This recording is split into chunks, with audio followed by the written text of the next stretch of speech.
Welcome rail travellers, my name's Benedict LeVay and we're here to make another video about a rail trip to do with my book Britain from the Rails, a Window Gazer's Guide, which has just come out in even better format than before. We're here at Havant on our way to a really unique and unusual railway, completely isolated from the rest of the system, part of the national network but not joined to it, and it has the most extraordinary trains on the network that you will see later on.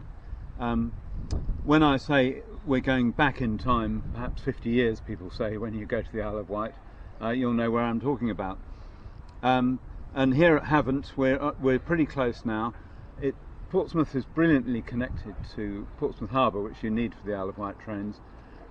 It's brilliantly connected to the network. You can get trains down from Cardiff, Bristol, Bath, that way, come straight in. The ones to the junction here from Portsmouth Direct, it's called, from London Waterloo through Guildford and Woking, or right round through Gatwick from London Victoria, coming round, and indeed ones from Brighton.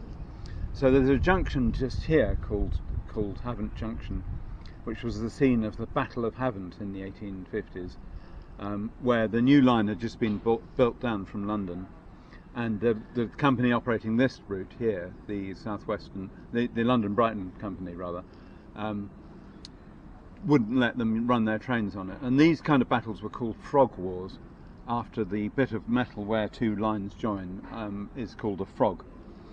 And the London South Western boys coming down from London for Waterloo through Petersfield decided to surprise the Brighton boys down here, and they brought a trainload of thugs down carrying pickaxe handles and tools and so on, brought their loco, joined up the track, they thought, and unfortunately the Brighton boys had found out, and they ripped up some track in front of them, chained their own loco to the track, ripped up the track behind the South Western train, and went off for breakfast thinking they'd got victory.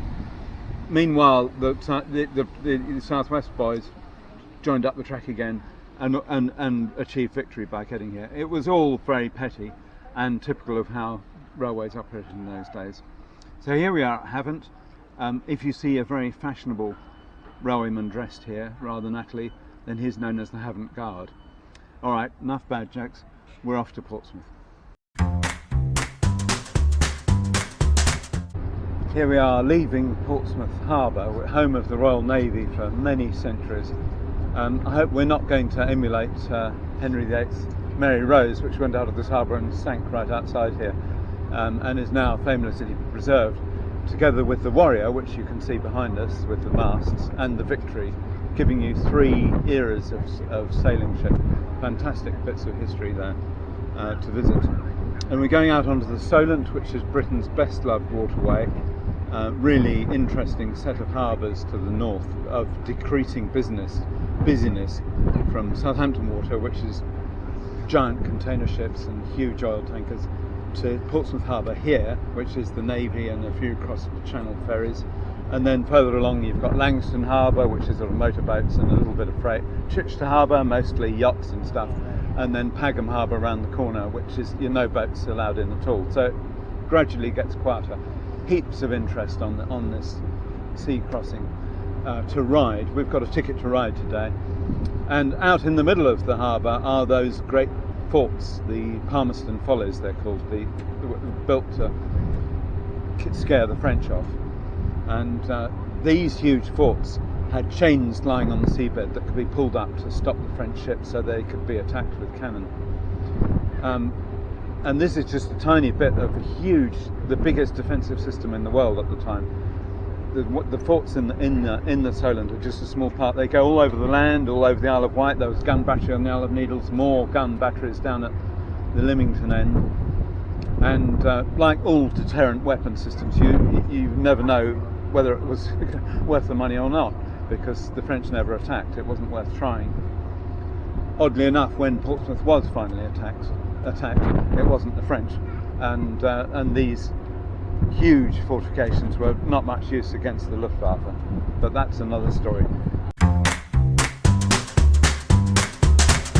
Here we are in Ryde, Isle of Wight, and you know, people which are on about we need integrated transport. The Victorians did it brilliantly. From my home north of the Downs, you could be here on the beach right on the other side of the Isle of Wight in less than an hour. The trains come on to the pier at Portsmouth Harbour.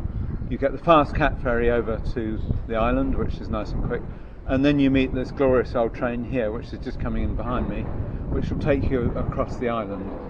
So, integrated transport, you know, it's been done before.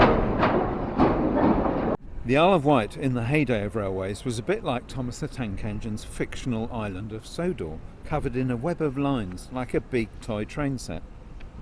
Things you might not know is the line to the far west of the island was supposed to link up to a tunnel, never built, to the mainland, and at the far east of the island the branch to picturesque little Bembridge connected up with a now totally forgotten train ferry. Today, if you suppose reasonably that you've reached the furthest south any London tube train has ever ventured, you may not have been to Alderney in the Channel Islands, where an old tube train is towed up and down. Now that is a long way south for a Northern Line train.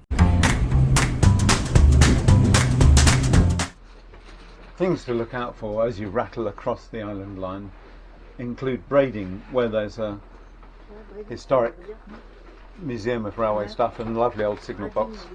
Further towards Ryde there's Smallbrook Junction, where you can change for steam trains on the Isle of Wight steam railway. It's got some beautiful old carriages. And then down towards the south end you've got Sandown, which has got lovely beach, and Shanklin right at the end of the line. Used to go on to Ventnor through a long tunnel through the chalk, but now it doesn't, which is a shame. But there we are. So here we are at Shanklin, end of the line. This train, astonishingly, was built in 1938, which makes it 80 years old. Far the oldest trains on the network anywhere in Britain. They may be replaced with merely 40-year-old trains quite shortly, so when you come they might be different.